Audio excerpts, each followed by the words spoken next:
Welcome to Classic Storytime Hub. Tonight, we unravel the chilling tale, The Statement of Randolph Carter, by P Lovecraft, retold in English with a fresh, suspenseful narration. A reimagined version crafted to grip you with dread and keep you listening until the very last word. Gentlemen, I have told you all I can. Hold me here until the end of my days if you must, or condemn me to whatever fate you believe justice demands, but I cannot give you more than the fragments already torn from my memory.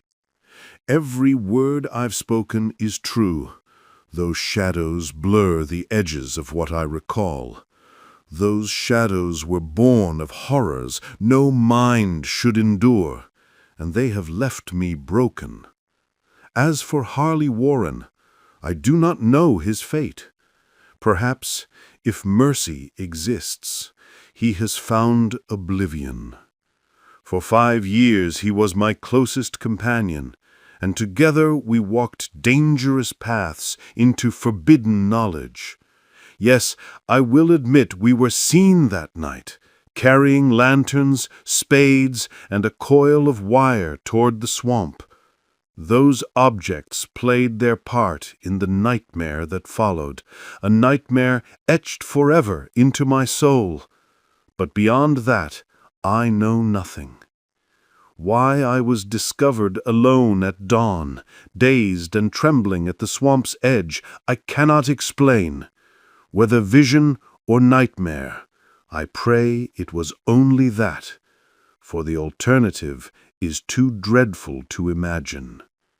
You ask what lies in that swamp, what could have staged such a grotesque episode? I tell you only what I saw and what I heard, and why Warren never returned, whether it was him, his ghost, or something unspeakable that answered me in the dark, I cannot say. His studies were infamous, and I shared in them only as far as my mind allowed. His library brimmed with volumes in tongues I could scarcely recognize, Arabic among them. And the book that sealed his doom, the one he carried into the abyss, was written in symbols unlike any I had ever seen. That book left this world with him, and with it, the secret of what truly happened that night. Warren never revealed the secrets hidden in that book. Even now, I struggle to recall the true nature of our studies, and perhaps it is a mercy that I cannot. They were dreadful pursuits, driven more by his obsession than by my own will. Warren always held sway over me, and at times I feared him. I remember the chill that ran through me the night before it all happened, when he spoke endlessly of his theory, why certain corpses never rot, but remain grotesquely preserved for centuries. I feared him then, but now I fear for him, for I believe he has faced horrors beyond anything I can imagine. I cannot clearly say what our purpose was that night. It was tied to the ancient volume Warren carried, a book of indecipherable symbols said to have come from India. But what we sought, I swear I do not know. Witnesses claim they saw us walking toward Big Cypress Swamp at 11:30, lanterns and tools in hand. Perhaps they did. My memory holds only one image burned into my soul. A scene long after midnight beneath a sickly crescent moon. We stood in a cemetery, so ancient it seemed untouched for centuries. The hollow was damp, overgrown with wild grass and creeping weeds, and the air carried a stench that clung to the stones. Everywhere lay signs of decay, crumbling monuments, moss-choked urns, facades of mausoleums collapsing under the weight of time. The silence was suffocating, as though no living soul had dared enter for generations. The moonlight, weak and wavering, revealed grotesque shapes among the ruins, half hidden by the choking vegetation. My first vivid memory of that necropolis is of Warren and I halting before a half-obliterated tomb, lowering the burdens we carried, and knowing in that moment that we had trespassed into a place never meant for the living. In my hands, I carried an electric lantern and 2 spades.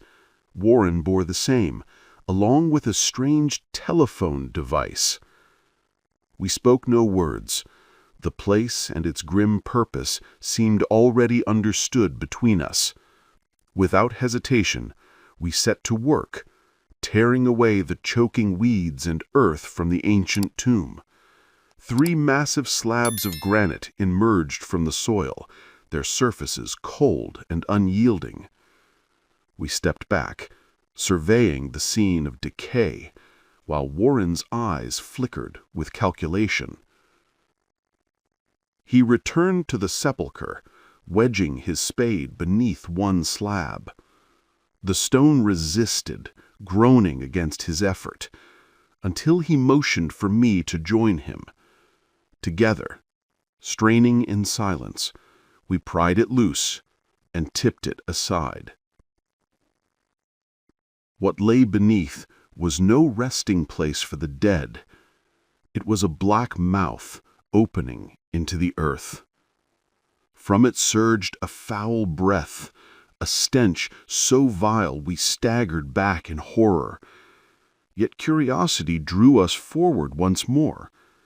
Our lanterns revealed a staircase descending into darkness, its steps slick with some hideous secretion, its walls glistening with damp crystals. And then, for the first time, Warren spoke. His voice was calm, almost gentle, as though the nightmare around us had no power to disturb him. "Carter," he said, "I must ask you to remain above. To drag you down there would be a crime. You cannot imagine the things I will face, the sights, the deeds. They are monstrous, beyond endurance. Only a man of iron nerves could descend and return sane. I would not risk your life nor your mind, but I will keep you informed. This wire will carry my words from the depths, even if they reach to the very heart of the earth itself." Those words still echo in my memory, calm, measured, and final. I remember how I pleaded to follow him into the depths, desperate to share in the mystery. But Warren was immovable. At one point, he threatened to abandon the entire expedition if I pressed further, and I knew he alone held the key to whatever secret lay below. Reluctantly, I yielded. He gathered the coil of wire, adjusted the strange instruments, and with a solemn nod placed one receiver in my hands. I sat upon a weathered gravestone beside the gaping tomb. He clasped my hand once, then vanished into the blackness, carrying the wire with him. For a fleeting moment, I saw the glow of his lantern, heard the faint drag of the cable against stone. Then both were gone, swallowed by a turn in the staircase. I was left alone, yet tethered to the abyss by that thin strand of wire, gleaming green beneath the sickly crescent moon. The silence of that necropolis was unbearable. My mind conjured grotesque visions. Shrines and monuments seemed to stir with a sinister half-life. Shadows slithered across the weed-choked hollow like a blasphemous procession. They moved as though guided by some unseen ritual, though the moon above could never have cast them. I checked my watch again and again, clutched the lantern and pressed the receiver to my ear with feverish anticipation. For long minutes, nothing. Then, at last, a faint clicking. My heart leapt. I called down to Warren, my voice trembling. What came back was no calm reply. It was a whisper, broken and shaking, more dreadful than any scream. Warren's voice, once steady, now quivered with terror. God, if you could see what I am seeing! I could not speak. My throat locked in silence as I clutched the receiver, waiting. Then Warren's voice burst through again, wild, frantic, trembling with terror. Carter! It's monstrous, beyond belief. This time I found my voice, shouting into the transmitter, demanding answers. Warren, what is it? Tell me! My words tumbled out in a fevered torrent, but his reply was worse than silence. His voice, hoarse and broken, carried the weight of despair. I can't. I dare not describe it. No mind could endure the truth. Great God, Carter, I never dreamed of this. The line fell still, broken only by my incoherent cries. Then suddenly his voice rose again, sharp with panic. For the love of God, put the slab back. Get out while you can. Run. Don't ask me to explain. I heard him, yet my fear twisted into defiance. How could he think I would abandon him? The tombs loomed around me, shadows writhed in the hollow, and below, something unthinkable stirred. But Warren was in greater peril than I, and I could not leave him. The receiver clicked, then came a pitiful cry. "Beat it, Carter! Put back the slab and beat it!" The boyish slang, so out of place in that nightmare, jolted me into action. I shouted my resolve. "Warren, hold on! I'm coming down!" But his reply was a scream of utter despair. "Don't! You can't understand! It's too late! My fault! All mine! Put back the slab and run! There's nothing you can do!" His tone shifted, softening into hopeless resignation, yet still laced with desperate urgency. "Quick, before it's too late!" I tried to move, tried to break free of the paralysis that bound me, but horror chained me in place. His final whisper slithered through the wire, faint and trembling. "Carter, hurry. Better one than two. The slab." "It's nearly over. Don't make it worse. Cover the steps. Run for your life. You're wasting time. Goodbye, Carter. You'll never see me again."